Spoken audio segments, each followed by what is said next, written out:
अस्सलाम वालेकुम। आज हम लोग बात करते हैं डिफरेंट काइंड्स ऑफ असेसमेंट्स कितनी किस्म की होती हैं और उनका सिनेरियो क्या होता है, कब कौन सी असेसमेंट की जाती है।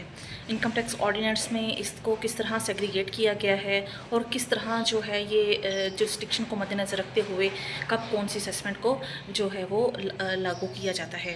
तो सबसे पहले हम लोग बात करते हैं कि सेक्शन 120 से लेकर जो है वो अगर हम लोग देखें कि सेक्शन 127 तक 126 तक जो है ये तमाम के तमाम ये असेसमेंट से रेलिवेंट ही सेक्शंस हैं, ठीक है।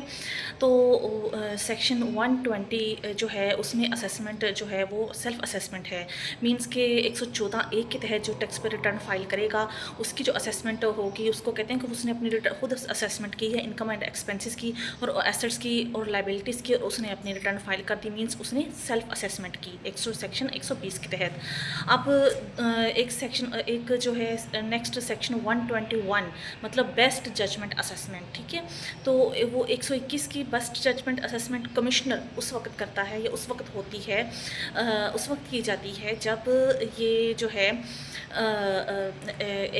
114(3) के तहत रिटर्न फाइल ना की गई हो, मतलब कोई बंदा बैंकक्रप्ट हो जाता है, इंसॉल्वेंट हो जाता है, ये बेवा या फिर जो अपना बिज़नेस ख़त्म कर रहा होता है तो उसकी जो रिटर्न फाइल करने के लिए, ठीक है, अगर ना की हो तो फिर ये बेस्ट जजमेंट असेसमेंट में आ जाता है। क्यों? क्योंकि उसकी एस्टिमेशन जो है वो एसेट्स एंड लाइबिलिटीज़ की करने वाली होती है।